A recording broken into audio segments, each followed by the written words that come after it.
Bonjour et bienvenue dans la quotidienne de School TV, l'émission qui vous raconte l'école du quotidien. Au sommaire de notre émission du jour, dans l'Anti-Sèche d'Amal Laoui qui examine comment l'actualité résonne dans les programmes, eh bien on va parler éducation à la vie politique à l'heure de la récré. Amal toujours vous donne rendez-vous avec le chanteur canadien Drake, aux prises avec des apprentissages particulièrement complexes à faire avec son fils.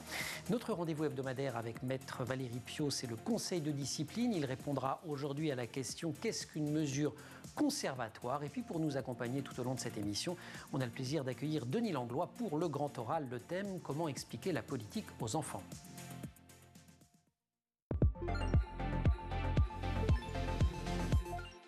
Denis Langlois, bonjour. Bonjour. Je ne sais pas comment vous présenter, parce que vous avez été avocat, écrivain, vous avez publié une trentaine d'ouvrages, je n'en cite qu'un seul, c'est l'affaire Seznec, qui avait gagné le prix des droits de l'homme en 1989, et pas pour rien, puisque vous avez défendu la famille Seznec pendant 14 ans. On avait envie de vous entendre à l'occasion de la réédition de La politique expliquée aux enfants, réédition aux éditions La Déviation. C'est un texte qui reprend à la fois la première édition qui date de 1983, donc on relit des textes que vous aviez écrits en 1983, oui. Et vous les commentez et vous vous demandez ce qui a changé. Ce texte ressort dans un contexte, alors évidemment, la présidentielle à venir dans environ 2 mois, mais aussi contexte de vif rejet de la politique par les jeunes. Je le rappelle, 85% des 18-24 ans qui se sont abstenus aux dernières élections régionales. Denis Langlois, je citais vos engagements, je citais vos 30 livres, votre activité d'avocat. S'il y a un fil rouge de tout cela, c'est le combat contre les injustices. C'est d'ailleurs le premier livre que vous écrivez pour les enfants à la fin des années 70. C'est pas la politique expliquée aux enfants, c'est l'injustice racontée aux enfants. Qu'est-ce qui vous donne envie à ce moment-là de parler aux enfants ? Jusqu'ici, j'écrivais effectivement des livres pour les adultes, mais j'étais invité assez souvent dans les écoles, dans les collèges, et je me rendais compte que les élèves étaient intéressés par ces problèmes. Et je me suis dit, adressons-nous directement aux enfants. Et ça m'a donné l'idée d'écrire ce livre, L'injustice, raconté aux enfants. Et puis, l'injustice, c'est un problème politique. Et je me suis lancé, j'ai dit, bon, allez, écrivons la politique expliquée aux enfants. Avec des illustrations de Plantu. On est en 1983. Oui. Et Plantu, alors il y a des illustrations de 83 qu'on retrouve dans le livre, on en retrouve aussi maintenant. On va jouer au jeu des différences entre 83 et nos jours, et on va le prendre de manière un peu optimiste, on va prendre les choses qui se sont améliorées. Oui. Il y a des sujets sur lesquels ça a beaucoup bougé en bien, notamment les droits des femmes, les droits de l'enfant. Tout à fait. Il y a même eu une convention internationale des droits de l'enfant. Bon, elle n'est pas appliquée partout, bien sûr, mais ça a constitué un progrès important. Il ne faut pas oublier qu'il y a peu de temps, on tapait sur les enfants, on battait les enfants. Bon, en toute impunité, à peu de choses près. Oui, tout à fait. C'était autorisé, toléré au moins. Bon, donc un progrès sur ce plan-là. En France, parce qu'il y a des pays où les violences vis-à-vis des enfants subsistent. Et puis, les femmes se sont justement mobilisées pour obtenir plus de droits. Bon, il y a toujours une inégalité entre les hommes et les femmes, mais sur ce plan-là, il y a eu des progrès. Sur les autres plans, c'est plus compliqué. Et oui, malheureusement, j'ai découvert... Vous avez un peu déprimé en faisant ce bouquin, on se dit les choses entre nous, clairement. Parce que moi, je relis les textes de 83, je me dis, ouais, en fait, il avait raison. Et ensuite, je lis ce que vous en dites aujourd'hui, je dis, ouais, je pense que j'avais raison, en fait, ça va plutôt moins bien. Oui, déprimé, c'est peut-être pas tout à fait le mot, mais j'ai été surpris, en tout cas, parce que je me suis aperçu qu'il y avait eu peu d'évolution. Bon, il y a toujours des guerres dans le monde, même si c'est pas tout à fait les mêmes. Il y a des inégalités, même les inégalités se sont creusées entre les plus riches et les plus pauvres. Ouais. Bon, il y a une situation catastrophique sur le plan écologique. Alors, vous en parliez déjà, c'est instructif d'ailleurs. En 83, c'était pas l'écologie ou le développement durable, on écrivait la pollution. Tout à fait. Voilà, ça la pollution. Mais le chapitre est bien présent. Et là, ça devient tragique. Et justement, les jeunes se mobilisent pour lutter contre cette pollution. Si on y arrive, je montre le dessin que Plantu avait fait sur la pollution. Il avait beaucoup de succès, ce dessin. On voit une poubelle, un globe poubelle. Il a été repris très souvent. Oui. Voilà. Oui. Alors là, effectivement, c'est catastrophique et il faut absolument qu'on fasse quelque chose. Et le dessin de couverture de Plantu, Vite, ça urge, c'est un dessin de maintenant. Vite, ça urge. Alors là, je crois c'est vraiment le mot d'ordre qui s'impose. Il faut absolument faire quelque chose. Et les jeunes, sur ce plan-là, même si on peut dire qu'ils sont dépolitisés sur d'autres plans, en ce qui concerne l'écologie, la défense de la vie sur notre planète, ils sont là et c'est notre espoir. Et il arrive même que l'école les y encourage, et c'est ce qu'on va voir dans l'Anti-Sèche d'Amal Laoui.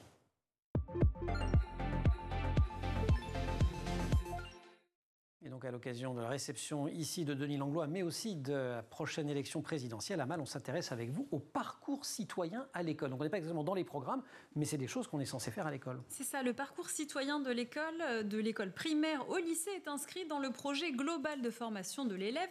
Il s'adresse à des citoyens en devenir qui prennent progressivement conscience de leurs droits, de leurs devoirs, mais aussi de leurs responsabilités. Le parcours citoyen participe à la transmission des valeurs et principes de la République et de la vie dans les sociétés démocratiques. L'élève va donc acquérir des connaissances et des compétences avec l'éducation morale et civique. Le MC, quand il y a un sigle, c'est que c'est vrai. À l'éducation nationale, cet enseignement moral et civique, quand a-t-il été mis en place ? Il a été mis en place en 2015 à tous les niveaux de l'enseignement primaire et secondaire. L'enseignement moral et civique aide les élèves à devenir des citoyens responsables et libres. Il contribue à forger leur sens critique et à adopter un comportement éthique. Et surtout, il prépare à l'exercice de la citoyenneté et sensibilise à la responsabilité individuelle et collective. Cet enseignement contribue à transmettre les valeurs de la République à tous les élèves. Alors il s'inscrit dans l'exercice de responsabilité au sein de l'établissement. C'est théoriquement pas seulement apprendre les institutions, c'est éprouver son propre pouvoir sur le monde qui nous entoure. Et ça passe par l'élection des délégués de classe et plus récemment des éco-délégués. Alors ces élections qui permettent de désigner des représentants au sein des différentes instances de la vie de l'établissement scolaire sont des temps très forts de la démocratie. Ces élections ont lieu chaque année durant la 6e semaine suivant la rentrée scolaire. Lors de la semaine de la démocratie, cette année c'était du 4 au 8 octobre. La mise en place de ces élections donne aux élèves l'occasion de s'exprimer à travers le vote. Les deux délégués, leurs suppléants, sont élus au scrutin uninominal à 2 tours dans chaque classe. Depuis quand ? Depuis 1969. Et avant ça, je ne sais pas ce que vous savez. Je sais rien, moi. Avant ça, il y avait un chef de classe. Le chef de classe. Vous avez connu le chef de classe ? Oui, tout à fait. Oui. Depuis 1945. Oui. C'est ça. Alors, le délégué, qu'est-ce qu'il fait ? Il représente les élèves de sa classe.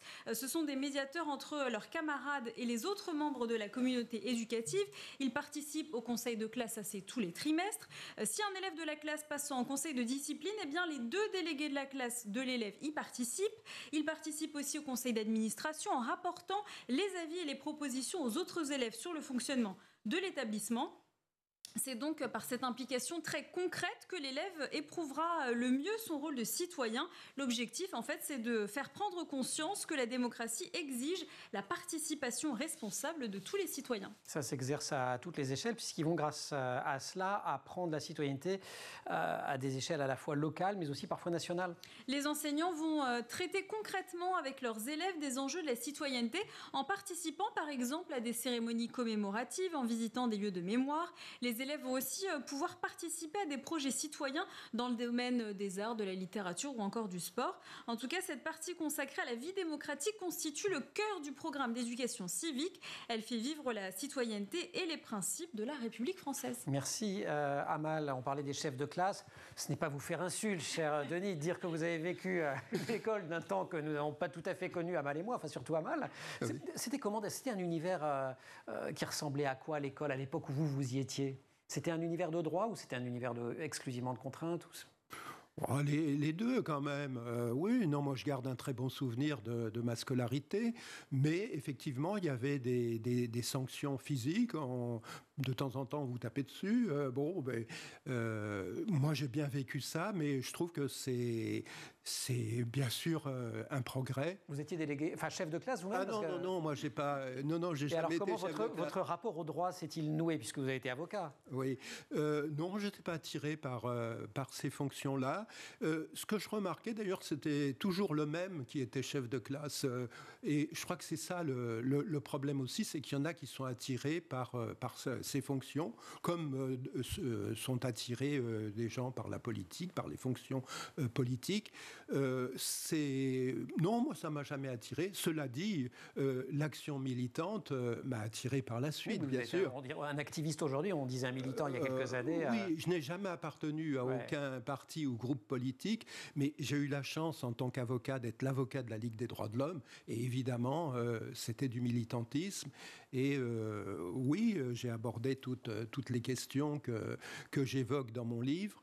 Moi, j'ai été intéressé par ce que vous venez de dire. Ce que je souhaite, c'est que ça soit appliqué. Bien sûr, c'est toujours le même sujet. Voilà, c'est ça. Mais sinon, oui, ce sera un progrès considérable et c'est absolument nécessaire, oui. La politique, même sans faire partie d'un parti, on poursuit notre grand oral avec Denis Langlois. La politique expliquée aux enfants avec des illustrations de Plantus, c'est une réédition. La première édition avait été traduite dans plein de langues d'ailleurs. On parlait de ce qui avait le plus changé, donc les droits des femmes, les droits des enfants. Ce qui a le plus changé, c'est aussi l'actualité. Il y a aussi des choses qui ont peu changé.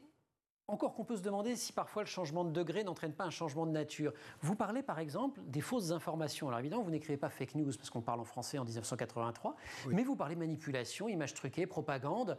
Qu'est-ce qu'Internet a changé à cela? Est-ce que tout était là ou est-ce qu'aujourd'hui ça va tellement vite que quand même c'est un bouleversement profond?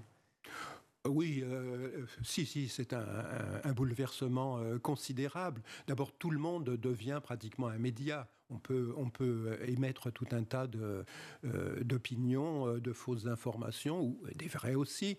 Non, je crois que ça a changé beaucoup. Avant, c'était quand même uniquement des journalistes professionnels qui diffusaient les informations. Alors, je ne veux pas dire qu'elles étaient toujours exactes, mais elles étaient quand même vérifiées. En plus, les journalistes prenaient du temps. Prenaient leur temps. Là, c'est lancé sur Internet et il n'y a pas de vérification. Alors, justement, dans mon livre, j'appelle quand même l'attention des enfants là-dessus. Je les incite à s'informer auprès de sources diverses. Parce que le gros problème, c'est souvent que les enfants on crée des bulles. Suivent un réseau social et ne recueille les informations que de ce réseau social. Or, il peut y avoir des informations exactes, mais il peut y avoir des informations fausses. En plus, pour se forger des opinions personnelles, il faut écouter des gens qui ont des opinions différentes. Et là, c'est un danger pour les jeunes et pour notre société, parce qu'on risque d'avoir des citoyens qui ne sont plus des citoyens parce qu'ils ne sont plus suffisamment informés. Multiplier les sources, les croiser. Je crois que c'est Serge July dans son dictionnaire amoureux du journalisme, et je cite de mémoire, qui disait « Aucun journal n'est objectif, mais la presse l'est ». Et ce que ça voulait dire, c'est que voilà, il faut fréquenter des gens qui ne pensent pas de la même façon, et ainsi on se forge une opinion éclairée. Exactement, c'est la base du dialogue. Et moi, ce que je souhaite, c'est que le jeune lecteur de mon livre ait des opinions personnelles, bien à lui, que ça soit qui dise je pense que, et non pas j'ai entendu que, je crois que, etc. Mais ça, c'est difficile à obtenir parce que nous-mêmes adultes, on a des difficultés pour justement recouper les informations. Et pour un enfant ou un jeune en général, c'est difficile. Vous donnez quand même une petite méthode là-dessus. Dans ce qui n'a pas beaucoup changé, les inégalités, elles se font. Alors, quand je dis que ça n'a pas beaucoup changé, en fait, ça s'est aggravé. Il y a des choses qui ont changé d'ailleurs. Oui. Et notamment entre les plus riches et les plus pauvres, voilà. Mais également entre les pays. Tout à fait. Et d'ailleurs, on l'a vu récemment en ce qui concerne la pandémie de Covid. Les vaccins ont été réservés aux pays riches. Les pays pauvres en ont obtenu un petit peu, mais très peu. Et je crois que justement, même si il y a une évolution dans certains domaines, les inégalités se sont creusées. Et ça, c'est quand même c'est atterrant quand on lit ça. On a l'impression justement de vivre dans une société qui essaie de progresser vers plus de justice, et on tourne le dos en fait à la justice.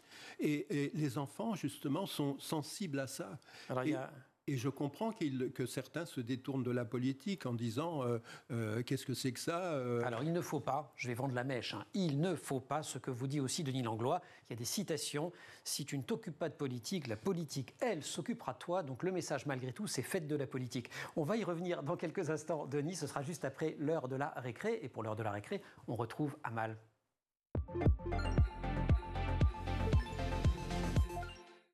Amal qui n'est pas toute seule, elle est avec un chanteur canadien, avec Drake. Et oui, et le fils de Drake lui apprend à parler français, regardez. Une fois, Yeah. quand je suis... Une fois, Une fois, quand je suis grand, très grand, tu vas mourir, tu vas mourir. tu vas retourner à l'univers. Quand on n'a pas la chance d'avoir un enfant pour vous apprendre la langue française, il y a d'autres possibilités, Amal. Et oui, pour faire la promotion de la langue française, eh bien, la France dispose d'un vaste réseau pour apprendre et enseigner le français. Il faut savoir que le français, c'est la deuxième langue apprise et enseignée dans le monde, juste après l'anglais. Alors, il y a 93 instituts français pluridisciplinaires. Ces instituts sont placés sous la tutelle des ministères de l'Europe et des Affaires étrangères et de la culture. Ils contribuent donc à la promotion et à la diffusion de la langue française à l'étranger. Il propose un enseignement du français langue étrangère en accueillant plus de 600 000 apprenants par an. Les instituts français font donc la promotion aussi des études supérieures en France. Et puis, je crois qu'à côté des instituts, il y a les alliances françaises. Il y a aussi les alliances françaises, il y en a 832. C'est un réseau qui est complémentaire de celui des instituts français. Et ces alliances sont implantées dans 131 pays et constituent un partenaire privilégié pour la diffusion de notre langue. Elles accueillent près de 500 000 apprenants par an et contribuent aussi à promouvoir la culture française et les échanges entre cultures. Et là, vous avez un message pour Drake et pour son fils, parce qu'il y a un programme, en fait. Il n'est pas obligé de se fatiguer, ce pauvre enfant. Oui, c'est ça. Il y a le programme Flamme français langue maternelle qui a été créé en 2001 par le ministère de l'Europe et des Affaires étrangères. Il a pour objectif... Ça, c'est qu'on a une maman ou un des deux parents qui est français et qui habite à l'étranger. C'est ça. Donc, il a pour objectif de permettre à des enfants français expatriés âgés de 5 à 18 ans de conserver un contact régulier avec la langue et la culture française à travers des activités extrascolaires. Donc, il y a aussi l'excellence des établissements d'enseignement français à l'étranger qui explique leur forte attractivité puisque leurs effectifs ont augmenté de 50% en 20 ans. Et dans ces écoles, il y a 65% d'élèves étrangers. Il n'y a pas que des enfants de Français expatriés. Merci beaucoup, Amal, un réseau qui est effectivement très dense. La première édition de la politique expliquée aux enfants, vous l'avez expliqué dans le monde entier, en fait. Ça a été traduit dans plein de langues. Oui, ça m'a étonné. Oui. On a des couvertures de Come spiegare i problemi del mondo ai ragazzi in Italia. Oui. Tiens, tu vas faire c'est de l'espagnol, tu es meilleur que moi. La política explicada a los niños A los niños, y a los demás. Oui, il y a même eu des éditions pirates. D'un seul coup, j'ai appris que dans tel ou tel pays, ça circulait. Donc, pour un auteur, c'est formidable, ça, d'être piraté. Bien. Pour un éditeur, un peu moins. Ah oui, c'est sûr. Mais oui, ça a eu beaucoup de succès. Ça m'a fait plaisir, bien sûr. Et j'ai reçu des courriers de pays totalement différents. Amal parlait de l'attractivité des lycées français, de la France, et d'une certaine idée de la France, patrie et droits de l'homme, la démocratie, la culture. Vous avez l'impression qu'aujourd'hui, on a encore ce genre de message à envoyer à la jeunesse du monde entier ? Je n'irai peut-être pas jusque-là, mais oui, on a un message envoyé. C'est quelque chose qui me semble positif. Bon, je crois qu'il ne faut pas non plus se vanter pays des droits de l'homme. Oui, on a bien sûr mis sur pied la Déclaration des droits de l'homme, mais... ça, c'est l'ancien avocat de la Ligue des droits de l'homme qui va s'exprimer dans quelques secondes. Oui, mais on a pas mal de choses à se reprocher. Il faut balayer devant notre porte aussi. Voilà, exactement. Et on explique la politique aux enfants avec Denis Langlois. Suite du grand oral dans quelques secondes.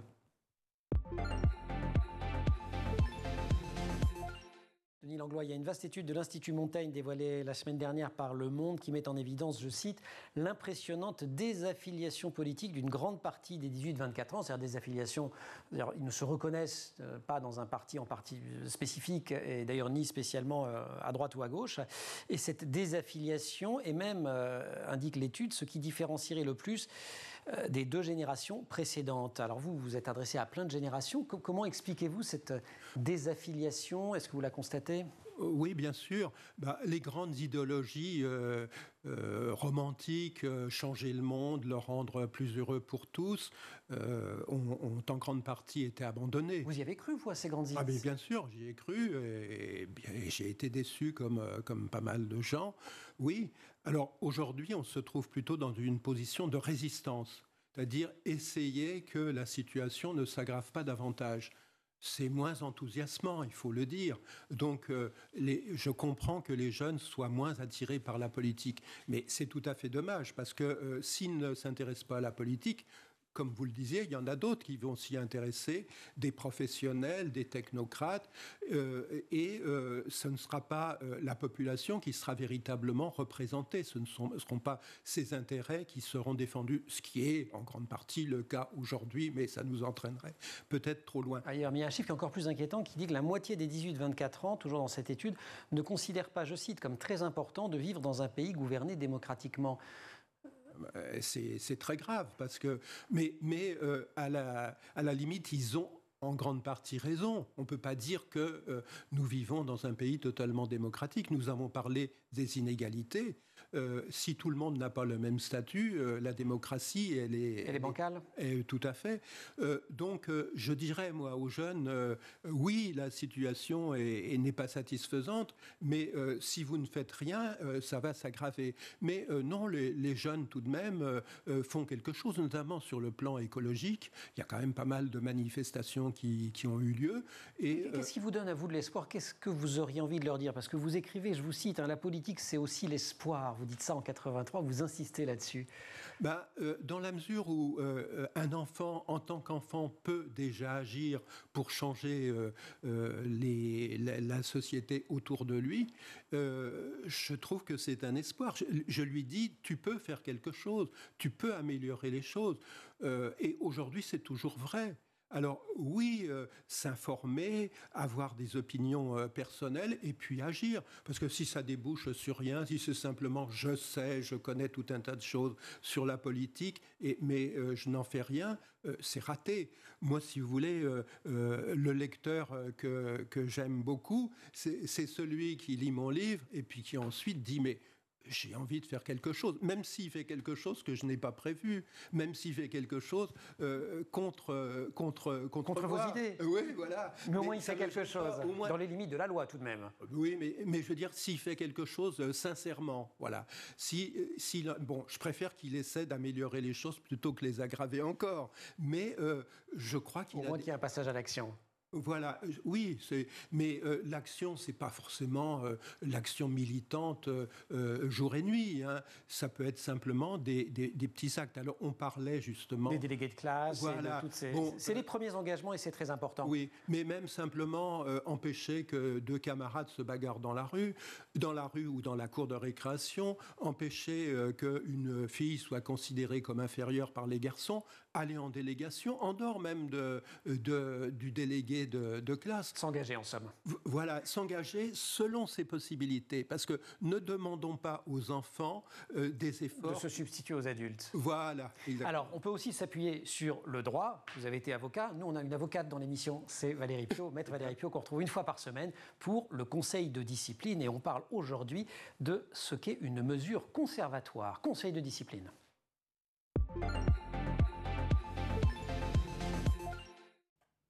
Bonjour, nous allons parler de l'interdiction temporaire d'accès à l'établissement de votre enfant par mesure conservatoire. Alors, qu'est-ce que ça veut dire? Ça paraît un petit peu compliqué. C'est comme si vous êtes un salarié et qu'en fait, votre employeur vous fait une interdiction de vous rendre sur votre lieu de travail. C'est une mesure conservatoire dans l'attente de l'entretien en vue d'un éventuel licenciement. Et bien là, ce sera un peu la même chose pour l'élève par rapport à l'école. Ça va être une interdiction provisoire pour l'élève de se rendre à l'école dans le cadre d'une procédure disciplinaire engagée. Alors, cette mesure d'interdiction, comme c'est quand même une mesure grave d'interdire à un enfant de se rendre sur son lieu d'école, il y a un formalisme bien évidemment à respecter. On doit vous remettre en main propre contre des charges ou vous envoyer par lettre recommandée avec accusé de réception cette mesure d'interdiction. Mais quel est le cadre légal? Dans quel cas peut-on interdire à votre enfant d'aller à l'école alors même que l'instruction est obligatoire? Donc c'est bien évidemment complètement exceptionnel. On ne peut faire cette mesure conservatoire d'interdiction que lorsqu'une procédure disciplinaire est engagée. Ce point est très important. En fait, il faut qu'il y ait une procédure disciplinaire engagée et que l'élève donc doit être convoqué devant le conseil de discipline ou devant le chef d'établissement. Une procédure disciplinaire, le chef d'établissement peut seul rendre une sanction, à l'exception de l'exclusion définitive, où la procédure disciplinaire est engagée devant le conseil de discipline. Donc on ne peut pas faire une mesure conservatoire d'interdiction d'accès à l'établissement si le conseil de discipline n'a pas été convoqué ou s'il n'y a pas une convocation à se rendre devant le chef d'établissement pour cette procédure disciplinaire. Deuxième point important, pour que cette mesure exceptionnelle soit légale, il faut qu'il y ait une nécessité. Le chef d'établissement ne peut qu'en cas de nécessité interdire l'accès à l'établissement, notamment quand la sécurité au sein de l'établissement est en jeu. Mais alors qu'en est-il des apprentissages pendant ce temps? Attention, il y a une obligation pour l'établissement scolaire d'assurer une continuité pédagogique pendant cette mesure conservatoire. Il ne s'agit pas pour votre enfant de rester désœuvré, il faut qu'on lui donne accès aux cours. Il ne suffit pas qu'il y ait sur Pronote les devoirs à faire, il faut qu'un accès, une continuité pédagogique, notamment avec un accès aux cours, soit prévu et n'hésitez pas à la demander au chef d'établissement.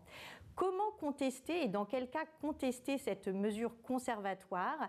Alors, vous pouvez la contester en faisant un courrier au chef d'établissement et à son supérieur hiérarchique, le DAZEN, le directeur académique des services de l'éducation nationale, si vous avez eu une mesure conservatoire alors que votre enfant n'est pas convoqué à un conseil de discipline ou n'est pas convoqué devant le chef d'établissement pour une procédure disciplinaire.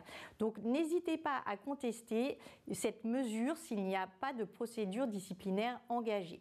De même, vous pouvez contester la nécessité de faire cette mesure conservatoire, notamment si votre enfant n'a jamais fait l'objet de sanctions, qu'il n'est pas accusé de violence verbale ou physique, et que c'est le manquement qui lui est reproché est un manquement qui ne perturbera pas l'établissement scolaire en termes de sécurité. Donc vous pouvez contester également la nécessité d'une telle mesure et surtout n'hésitez pas à contester également si la continuité pédagogique n'a pas été mise en place pour que votre enfant puisse bénéficier d'une continuité des apprentissages pendant la mesure conservatoire. Défendre ses droits, s'appuyer sur le droit, connaître ses droits, s'engager dans la vie politique. Maître Valérie Piot, avocate, Denis Langlois, avocat, lui aussi. Vous avez été notamment avocat de la famille. Ça vous embête qu'on rappelle sans arrêt ça ou pas? Ou ça a été un combat énorme? C'était une des grandes injustices? Oui, non, ça me gêne pas. C'est une affaire. Il y a eu bien d'autres combats. Tout à fait, oui, mais ça c'était important. Oui, ça reste important. Ça reste important. Et ancien avocat de la Ligue des droits de l'homme et auteur en 1983 de La politique expliquée aux enfants. Et si on vous en parle aujourd'hui, c'est qu'il y a une réédition 39 ans après, enrichie des commentaires que Denis Langlois fait lui-même sur son propre texte et où il dit en fait en 2022, ouais en fait c'était pas mal ce que j'ai écrit en 1983, bien que ce soit un petit peu déprimant parce que ça n'a pas beaucoup changé. Je caricature. Oui. C'est passionnant, c'est à la fois un texte sur la politique, sur l'engagement et sur l'évolution de l'actualité avec des dessins de Plantu. Amal, merci beaucoup. Merci. Cadeau? Cadeau. Pas encore lu? Ben, formidable pour le neveu qui s'engage. Denis Langlois, merci beaucoup. C'est la fin de cette quotidienne sur School TV. Vous restez évidemment sur la chaîne et vous retrouvez la quotidienne en permanence sur les réseaux sociaux et sur Internet.